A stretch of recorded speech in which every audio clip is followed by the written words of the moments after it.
శ్రీ గురుభ్యో నమ. శ్రీమాత్రే నమ. ఇక ఫైనల్గా కన్యారాశి. కన్యారాశి కూడా ఆల్మోస్ట్ వీళ్ళది కూడా డీజే టిల్లు జాతకం లాంటిదే. వీళ్ళు లేనిపోని పంచాయతీలని తీసుకొచ్చి నెత్తి మీద పెట్టుకుంటారు, మంచితనానికి పోయి అంత నాశనం అవుతారు. కాబట్టి ఆగస్టు 12 నుంచి సెప్టెంబర్ 1వ తారీఖు వరకు ఏ పని చేయకండి. మీరు రెగ్యులర్గా చేసుకునే పని చేసుకోండి అంతే. అంటే కొత్త పనులు చేయకండి, ఫినాన్షియల్ డీల్స్ వద్దు, ఎవరికి సహాయం చేస్తామని ఎవరికి మాట ఇవ్వకండి, దూర ప్రయాణాలు చేయకండి. తీర్థయాత్రలు చేస్తే చేయవచ్చు, ఒంటరిగానే చేయండి, ఫ్యామిలీతోటి ఎక్కడికి వెళ్ళకూడదు. మీరు రెగ్యులర్గా మీరు చేసే పని చేయండి. అండ్ మీ ఆఫీస్లో కూడా ఒకళ్ళ గురించి చెడ్డగా మాట్లాడడం కానీ అవి ఏవి చేయకండి. ఇంకా మెయిన్గా ఈ కర్ణపిశాచి పట్ల అప్రమత్తంగా ఉండండి. ఎందుకోసమంటే మీరు కోపంలో ఏదో ఒకటి మాట్లాడతారు, ఎదుటోటి రికార్డ్ చేసుకుంటాడు, వాడు 10 మందికి వినిపించాడు అనుకోండి, మీరు కోపంలో అన్నది కాస్త ఎప్పటికీ నిలిచిపోతుంది. సో తర్వాత మీరు ఆ వ్యక్తికి మీరు సారీ చెప్పచ్చు, కానీ మీ మాటలు ఎప్పటికీ అట్లాగే ఉండిపోతాయి. కాబట్టి అదుపు మాట పొదుపు కన్యారాశి. దీని తర్వాత కరెన్సీ, ఆయిల్, గోల్డ్, ఈ 3 చుట్టే ప్రపంచం అంతా తిరుగుతుంది. సో కరెన్సీ వాల్యూ పెరుగుతూ ఉంటుంది, ఆయిల్ వాల్యూ పెరుగుతూ ఉంటుంది, గోల్డ్ వాల్యూ తగ్గుతూ ఉంటుంది. గోల్డ్ వాల్యూ పెరుగుతుంది, ఆయిల్ తగ్గుతుంది, కరెన్సీ వాల్యూ తగ్గుతుంది. So dollar currency and oil ఒకవైపు ఉంటే బంగారం ఇంకోవైపు, బంగారం వెండి ఇద్దరు కలిసి ఇంకోవైపు యుద్ధం చేస్తూ ఉంటారు. సో ఈ యుద్ధము 2 metals, currency and oil commodity, ఈ 4కి మధ్యన ఈ యొక్క యుద్ధము జరుగుతూనే ఉంటుంది. ఇది మనకు కనబడే యుద్ధం. ఇక మనకు కనబడని యుద్ధం అంతా కూడా వేరే, ఇంకా మనుషులు కొట్టుకోవడము, బాంబులు వేసుకోవడము, వాళ్ళని వీళ్ళు చేసుకోవడము, రవాణా వ్యవస్థ దెబ్బతినడము, ఇన్ఫ్లేషన్ పెరగడము, ఇలా ఉద్యోగాలు, చాలామంది ఉద్యోగాలు కోల్పోతారు. ఒకటి బటర్ఫ్లై ఎఫెక్ట్ అంటారు దీన్నే. ఎక్కడో ఏదో జరిగితే మనకు సంబంధం లేకుండా మన పిల్లాడు ఉద్యోగం పోతుంది. నీ ఉద్యోగం ఎందుకు పోయిందిరా అంటే అక్కడ ఉద్యోగం వచ్చింది కాబట్టి పోయింది. ఇక్కడ ఆటోమేటిక్గా సడన్గా పప్పుల రేట్లు, బియ్యం రేట్లు పెరిగిపోతాయి.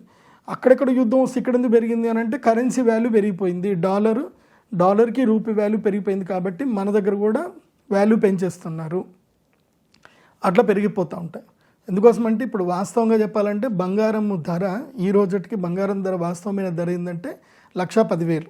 ఇది 22 గ్రాములు కొనుక్కోవడానికి 24 క్యారెట్ల బంగారం 1,10,000 ఇవాళ వాల్యూ. కానీ మన మార్కెట్లో కనుక చూస్తే 1,40,000, 40,000 దగ్గర ఉంది. ఎందుకు ఉంది అని అంటే మన వాళ్ళు 20% ఇంపోర్ట్ డ్యూటీ వేశారు కాబట్టి దాని వాల్యూ ఎక్కువ ఉంది. ఎందుకోసం అంటే డాలర్కి ఈక్వల్గా మన యొక్క కరెన్సీ నడవాలి కాబట్టి దీని యొక్క రేట్లు పెంచుకుంటూ వెళ్తారు.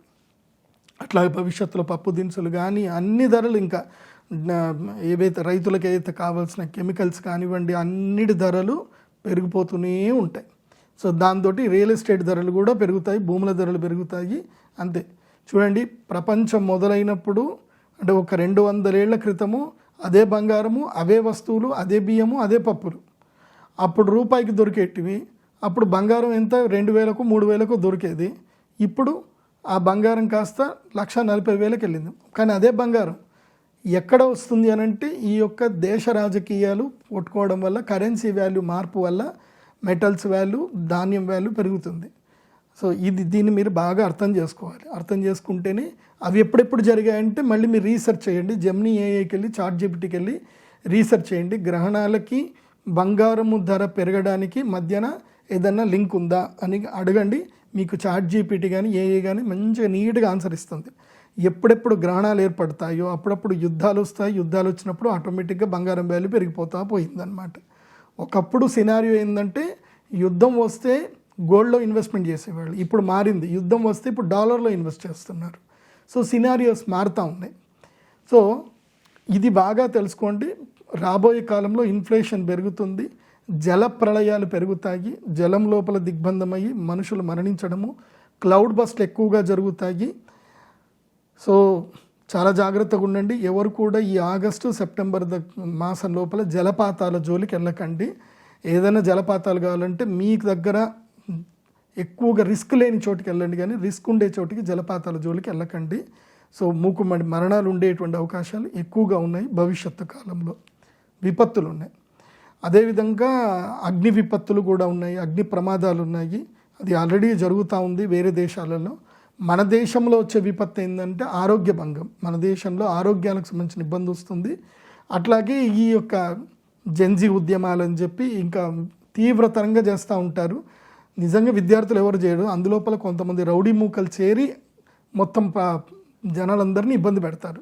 సో వాళ్ళ స్వార్థం కోసం చేసే దాంట్లో చాలామంది అమాయకులు బలయ్యే అవకాశాలు భవిష్యత్తులో ఉంటాయి. కాబట్టి చాలా జాగ్రత్తగా ఉండండి, ప్రభుత్వాలు కానివ్వండి, ఎవరైనా కానివ్వండి.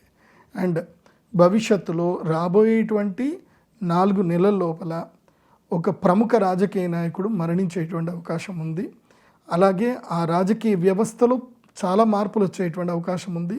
అలాగే సినిమాకు సంబంధించిన ఒక పెద్ద వ్యక్తి అకస్మాత్తుగా ప్రమాదంలో కూడా చనిపోయే అవకాశం ఉంది. రాబోయే కాలంలో ప్రముఖ వ్యక్తులు ఎక్కువగా అకస్మాత్తుగా, అసలు ఎక్స్పెక్ట్ చేయనట్టుగా అకస్మాత్తుగా వాళ్ళు మరణించడం జరుగుతుంది. దానివల్ల చాలామంది అవాక్ అవుతారు, దిగ్భ్రాంతికి గురవుతారు, బాధపడతారు. కొన్ని అలాంటి విషయాలు జరిగేటువంటి అవకాశం ఉంది. అయితే నేను ఇప్పుడు చెప్పేది ఏంటంటే, భవిష్యత్తుకి మీరు ఇప్పుడే సన్నద్ధమై ఉండండి. ఎక్కువగా ఆహార పదార్థాలు, ఏవైనా అవసరమైన పదార్థాలు ఏమైనా ఉంటే కొన్ని కొనుక్కోండి, కానీ డబ్బును కాపాడుకోండి. ఇప్పుడు ఎంత కరెన్సీ దగ్గర జాగ్రత్త కాపాడుకుంటే భవిష్యత్తు అంత మంచిది. మీరేం రాశిఫలాలు చూసినా చూడకపోయినా మంచిదే. ఎందుకోసం అంటే మంచి జరుగుతుందంటే మనకు తెలుసుకోవాల్సిన అవసరం లేదు, జరగాల్సిన మంచి జరుగుతూనే ఉంటుంది. కానీ చెడు జరగకుండా చూసుకోవాలి. ఆ చెడు జరిగేది ఏంటంటే సింహరాశి వారికి, వృషభ రాశి వారికి, మకర రాశి వారికి, కన్యా రాశి వారికి, వీళ్ళకి చెడు జరగబోతుంది. కన్యా రాశి వాళ్ళకి ఏవైనా ఉంటే ఫినాన్షియల్ డీల్స్ ఏమైనా ఉంటే అన్నీ పోస్ట్పోన్ చేసుకోండి. ఆగస్టు 12 తర్వాత దసరా వరకు ఏం చేయకండి, ప్రశాంతంగా ఉండండి. దసరా వరకు డబ్బులు ముట్టకండి, ట్రేడింగ్ చేయకండి, ఎక్కడ పెట్టుబడులు పెట్టకండి. ఎవరు ఏదైనా సరే నమస్కారం పెట్టండి, ప్రశాంతంగా నమస్కారం పెట్టి తర్వాత చూద్దామని చెప్పండి. బ్యాడ్ టైం దాటిన తర్వాత వచ్చిన వాడు గుడ్ పర్సన్ బ్యాడ్ పర్సన్ నీకు తర్వాత తెలిసిపోతుంది. బ్యాడ్ టైంలో ఒక బ్యాడ్ పర్సన్ వచ్చాడనుకో, నువ్వు చేసావు అనుకో, అయిపోతుంది. నువ్వు ఆ 2 months క్వైట్గా ఉన్నావు అనుకో, ఆ 2 months తర్వాత నీకు గుడ్ టైం స్టార్ట్ అయినప్పుడు ఈ వచ్చిన పర్సన్, నీకు బ్యాడ్ పర్సన్ క్లారిటీ అప్పుడు వస్తుంది, అప్పటిదాకా రాదు. అంతే.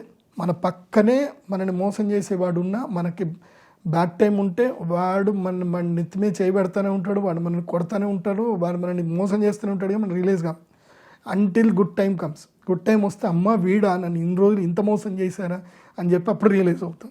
అది అంతే. సో ఎవరో ఒకళ్ళు మంచి వాళ్ళు వచ్చి మనకు చెప్తే తప్ప మనకు తెలియదు. సో ఆ సిచ్యువేషన్ ఇప్పుడు కన్యా రాశి వాళ్ళకు ఉంది, అట్లాగే మకర రాశి వాళ్ళకు ఉంది. ప్రశాంతంగా ఉండండి, ఓపికగా ఉండండి. తర్వాత నేను చెప్పేది ఏంటంటే, ఈ 4 రాశుల వాళ్ళు ఎవరైనా, ఈ 4 రాశుల్లో భార్యాభర్తలు ఉన్నారు. ఇప్పుడు వృషభం, మకరం, లేదా సింహం, మకరం, సింహం వృషభం, సింహం కన్య, ఇట్లా ఎవరైనా భార్యాభర్తలు ఉన్నారు అనుకోండి, ఈ 45 రోజులు ఒకళ్ళతో ఒకళ్ళు మాట్లాడుకోకండి, రియాక్ట్ అవ్వకండి. ఆ గురుగారు చెప్పారుగా, మన ఇద్దరికి టైం బాగలేదు, సో నువ్వు నేను ఇద్దరం గొడవ పెడతామని చెప్పి కనీసం కొన్ని రోజులు దూరం అయినా ఉండండి, లేదంటే దేనికి రియాక్ట్ అవ్వకండి. సో ఇది రాశి ఫలాలు.